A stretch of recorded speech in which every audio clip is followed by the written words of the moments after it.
Untold Stories, Life with Severe Autoimmune Conditions.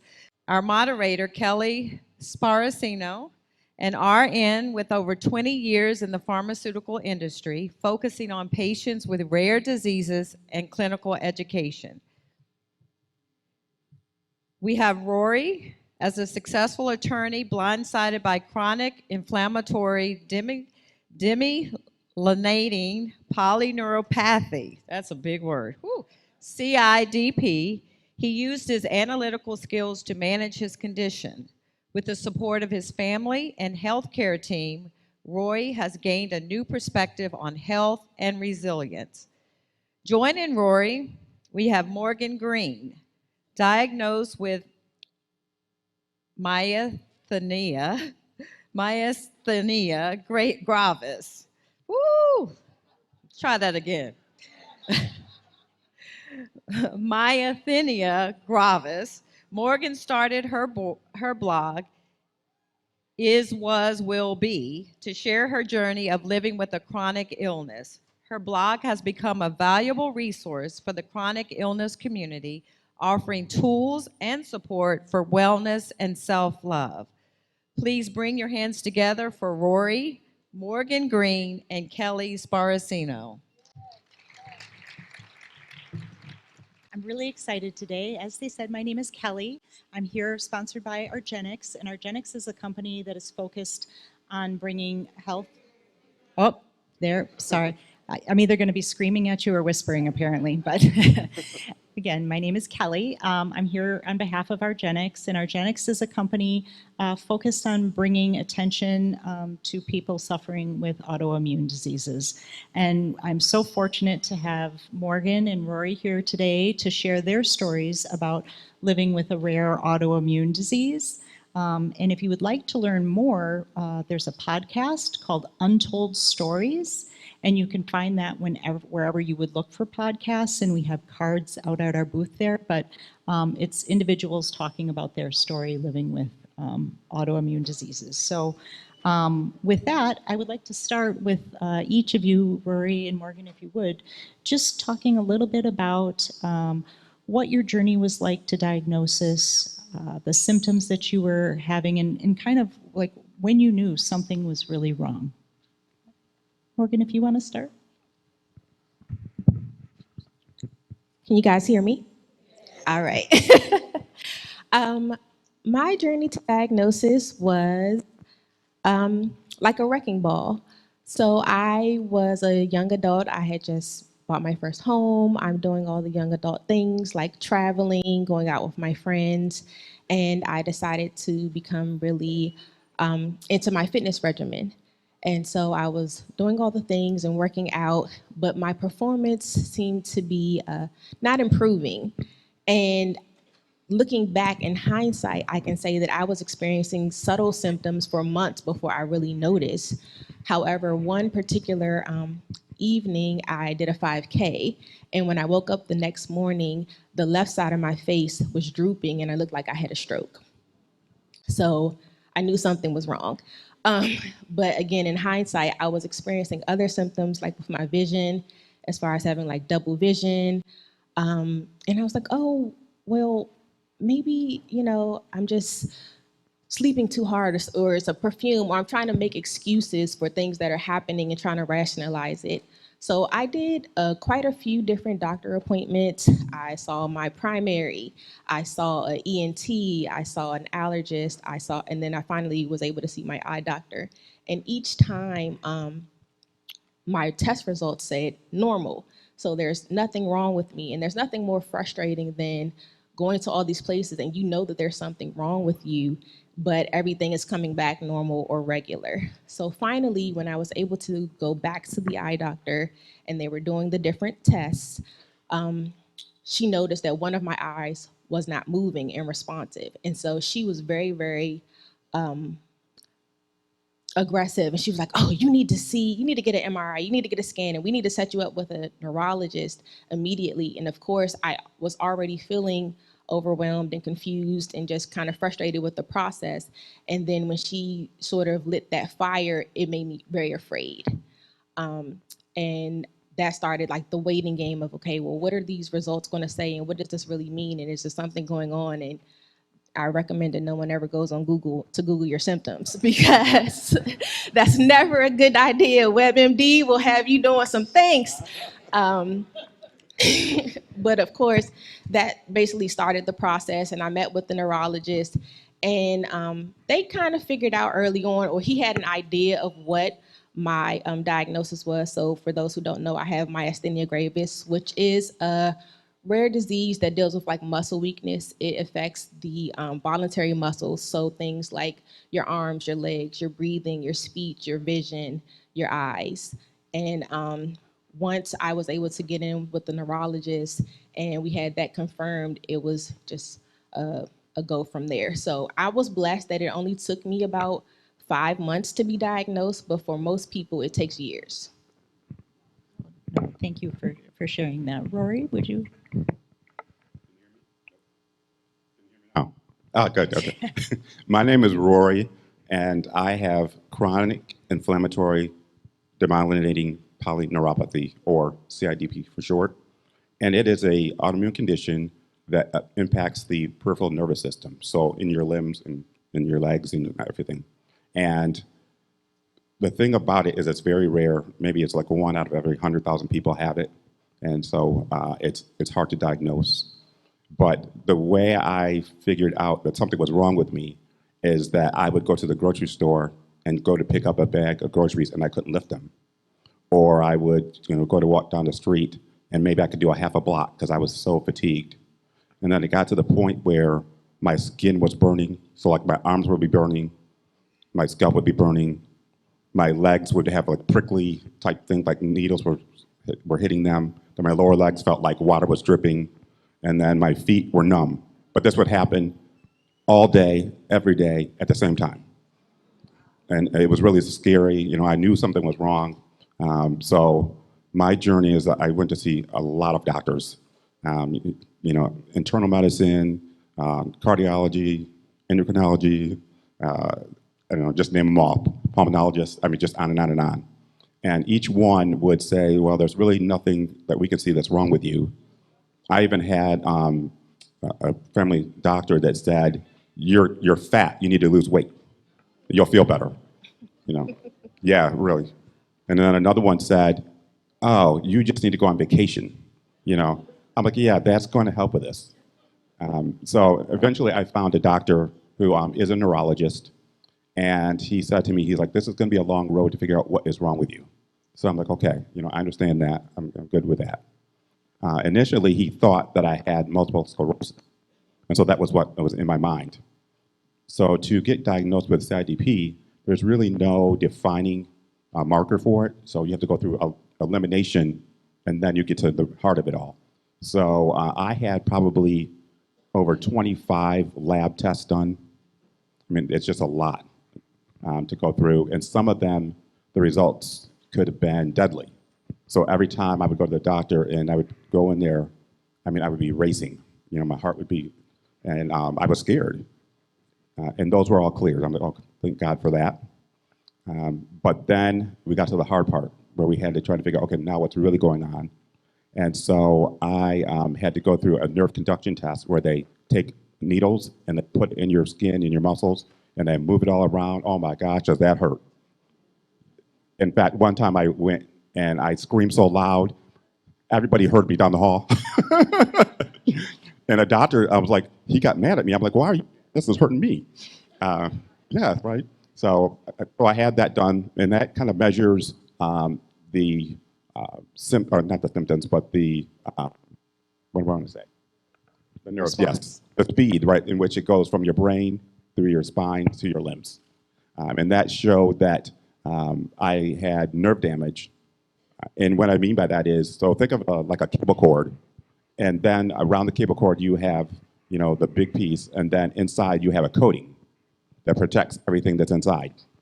So with CIDP, it attacks that coating, and it puts holes in it. And so the signals that go from the brain to your limbs either doesn't go, or it's very slow to go. And it results in things like you can't move your hands when you want to.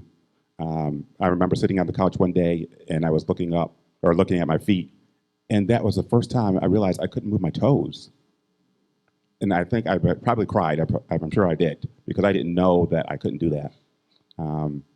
And I've had several MRIs done with and without contrast. So that was always scary. And then the final piece was I had a lumbar puncture. And that really pinned it, because when they did that, I had this protein that is not normally in the brain. And so they found that there. But the thing about this lumbar puncture, just quickly, is after that, I could not walk for 2 weeks. It was so much pain. But it kind of, once I learned about the condition, I understood better like why that happened. But anyway, that's kind of like my journey to my diagnosis. So as you can hear, just so many emotions with that, right? Like how scary it was and the fear that's involved and unknown. Maybe you could speak to a little bit about how you were feeling when you got the diagnosis, how it changed your life, and like how has it changed how you've lived moving forward? Mixed emotions for me when I was finally diagnosed. Again, it had been months of being told that nothing was wrong with me. And so in one aspect, I felt vindicated. Like finally I have an answer. Finally, somebody believes me that there's something wrong with me. But in that same moment, you're digesting that you're being told that this is something that you have to live with forever, that there is no cure. And for me, I was still very young. So it's in that instant, the plan that I had for my life changed. It was no longer my plan. So that was a lot to digest, a lot to mourning the person I was, mourning the person that I wanted to be, and trying to understand what is next. So the first year of my diagnosis was probably the hardest, because I was fighting with myself. I was fighting to not allow the illness to control me or to change my life. So I was still doing things like going out and partying and trying to maintain my old status. And each time the illness fought back harder. So I spent a lot of time in and out of the hospital. And finally, I went to the other extreme where it's like, okay, I'm not going to do anything. I'm just going to go to work. I'm going to go home. I'm going to become a recluse. And you fall into almost a depressive state because you are pitying yourself and your situation. But from there, I basically had to transform a lot about my life because I didn't want to stay in that place. So for me, that looked like lifestyle changes, not putting too much on my plate, not doing all the things that I used to do, but still realizing that I can still find joy in my life in the midst of what's happening with me. So that has been pretty much the biggest change for me, is like from being this person who was out all the time, doing all the stuff, I can still do a little bit of stuff. You know, I can still go out occasionally. I can still have fun occasionally, but also finding things in pride and just being at home and relaxing and knowing, hey, I'm taking care of my body. I'm doing what's best for me. And that feels really great. Thank you. That's helpful. Rory.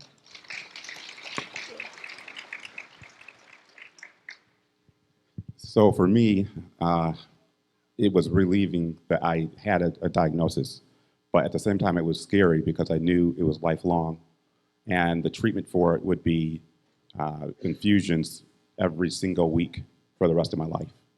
And so it was really a scary time. I didn't know if the medication was going to work. But one thing that I need to tell you all is that, so I've been a person that has been thriving my whole life. I was the first person to ever graduate from high school in my family, the first one to ever go to college, and I'm a lawyer for the government. Yes, thank you. And so this hit me when I was 50 years old. And by the time that happened, I had been, in a successful job. I had a home. I had paid off my student loans, and I was traveling around the world, living life. And just all of a sudden, I hit this brick wall. And being a lawyer, you're always trying to figure out a solution. And I'm like, what do I do to get around this wall? And I realized, I can't go around it. I have to go through it. I have to take out some of these bricks, one by one. So that is really what I had to do, right, to try to get myself through it. And I relied a lot on my my research skills. So I started looking at journals and reading about CIDP and the different symptoms that it could cause. So when I would talk to doctors, they were like, "Oh, that's not related." I'm like, "No, it's right here." So part of it is like I had to do my homework when I went to see the doctor because it was so rare. But an example of things where you have to advocate for yourself. Part of CIDP is that it weakens your lower back because it attacks the nerve at the very end. And I had a time where I couldn't walk upright. I mean, I was like this, and it was hurting so bad. So I went to the hospital emergency room on the weekend on a Saturday. The doctor left me in the room for 6 hours or so before he decided he was going to see me. Yes. When he did see me, he's like, "I've never heard of this before." And then he said, "This is not a place for you to come to see or to be treated for an autoimmune condition that's rare, and do not come back." Yes, that is what he said. That is what he said to me. Yeah. Yeah. And I'm like, what am I going to do now? So, yeah. But the quick solution, or I wanted to tell you, is that on Monday when I went to see my neurologist, I told him about the experience. He's like, "I'll tell you what to do. The next time you go to the hospital, you're going to go to the hospital where I have privileges, and I'm going to give you a letter that you're going to give to the emergency room doctor so that they know to call me." And so that's been the plan all along. So that's how I've kind of navigated the journey. Yeah, advocating for yourself is really key, and Rory, you've done an inspiring job with that. I don't know how you had the patience, really. But maybe, Morgan, you could speak a little bit about where did you find the need to advocate for yourself the most, and what does that look like? There were so many areas that I felt the need to advocate for myself. And if I had to sum it up, it would be learning to advocate for myself with myself. So number one, knowing that I'm worth the effort of doing whatever needs to be done. I'm worth the effort of having boundaries with family members who are overzealous and want to help, but are also at the same time doing a bit too much. Advocating for myself with my healthcare professionals, be it if I have to switch doctors because I'm not, I'm not enjoying this relationship, and finding someone who knows my needs, respects my needs, and we're working together. Because again, if I'm dealing with something that is lifelong and we're going to be in this for the long run, we need to be working together, have a great working relationship. And also, one of the things that I've noticed is that when you go into these doctors' offices and they'll prescribe you medications and they'll tell you what to expect with your diagnosis, but they don't tell you what to expect mentally or emotionally as you're dealing with these things. And so for me, I really had to do a lot of work with myself and for myself to you're still worthy of love, you're still a person, you still have value, your life looks a little different, and do the work as far as finding the joy, mental health practices, just being present every day in the midst of the circumstance. So if I had to advocate for anything, it was advocating with myself for myself in all areas. That is really great advice. Rory, to close, what recommendations would you have for someone in a similar situation, dealing with an unknown autoimmune disorder, their journey? What kind of key takeaways could you share with them? The first thing is you really have to give yourself some grace. That's absolutely a must because it's rare, you don't know what's going on, and you have to learn. So you have to give yourself the space and the grace to move forward. So if you're having a bad day, you're aching, it's okay. Tomorrow will be a new day and you'll start over. So that's one of the first things that I think is important. And then secondly, I believe that anyone who has any kind of condition, but particularly a rare one, you have the responsibility to understand the condition yourself. You cannot get the best care possible if you do not understand it. You don't know if the doctor is telling you the right thing. You don't know if the options they're giving you is correct unless you know. So I know it's hard for people, but please find a way. Talk to friends, talk to your nurse, community leaders, somebody that can direct you to a place where you can go get the information. So I think that is just really key. And then the other thing is just dealing with your doctors. When I first started talking to them, I would say, for example, oh, I'm fatigued. Well, they're like, well, everybody's fatigued. But then I started learning, oh, I'm fatigued when I take a shower, right? And I had to have a seat because I was so weak that I had to sit down in the shower. And it would take me an hour. He's like, oh, now I get it, right? So you have to do descriptions of what you're saying that's going on with you. If I say that my legs feel weak, what do you mean by that? Well, I couldn't get up out of my chair. Things like that. That's how you describe it. So I think that that's a very important piece. And then also looking at the doctor's after visit notes. I always read them because sometimes some of that stuff is just wrong, right? And you want to correct it. I remember one doctor, there was some medication he wanted me to take and I didn't want to take it. So I saw the aftercare notes and it said that the patient did not understand my direction. I'm like, oh no, I understood. I was just not compliant. Like I understood perfectly. But you do have to make sure you read those because they can impact the next kind of treatment you're going to get, right? Because the insurance company is going to be looking at those notes. So that's very important. And then one last thing real quick is try to get a circle of doctors that you know that can communicate with one another. When I first started, I had doctor here, a doctor here, a doctor there, but they weren't talking to one another. And so I was always trying to put them together, but I was too tired to do that. So then I'm like, oh, I'm going to try to get doctors all in the same network. So I have that now, right? So they can all see the same, like it's on my chart. Like I can see all the notes, and they read the other doctor's notes. And if they have a question, I'm like, oh, you need to go see these notes. So that's how I would leave it. Those are amazing pearls. Thank you. Morgan, anything else you would like to add that would be something you could share with them to make the journey maybe a little smoother? Yes, I would like to stress the importance of community and support. I think when you're going through something like this, it's easily to self-isolate and feel lonely in your journey, but you have to find that person or those group of people who you can relate to. Sometimes your family and friends, they mean well, but they can't really understand what you're going through because they're not experiencing it.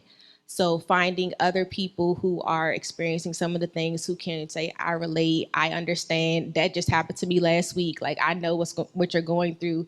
It makes you feel validated. It makes you feel heard. It makes you feel like not such a weirdo. So I definitely recommend just community support, finding your tribe and maintaining those connections because it can help you, make those really bad days, because there are bad days. It can help make the bad days less bad. Well, thank you both, Rory and Morgan. This was really helpful, I'm sure, for people out there. And since we have a few moments left, I was wondering if anybody would have questions for Rory or Morgan, since they're the experts. In 2002, I was diagnosed with a disease, transverse myelitis. It's in the same family as the two of you. I saw like 11 different doctors, and it was finally one female who looked at my spinal cord and found it. I was the 1,000th person in the world with that particular diagnosis. The only person who could treat the illness was the American Red Cross, and Johns Hopkins was the only place that did research on it. I refused the medication, so that was a problem because the medication to me it didn't help. What I want to say to the two of you, I don't know when you were diagnosed with your illness, but I was in 2002. What it did, I was a quadriplegic for 4 years. I went in Emory Hospital 1 month and I stayed there 9 months.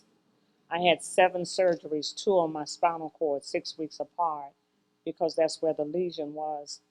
But I realized every time they gave me medication, it sickened me. So I've learned to live without medication. And that is not easy, but I'd like to say to you, be encouraged, because I've been in this game a long time with an autoimmune illness. And so I've become a patient advocate. So now I help quadriplegics and their families understand how to navigate a doctor coming in telling you you'll never walk again or never use your hands. And I like to tell them that's not necessarily true, because look at me, here I am.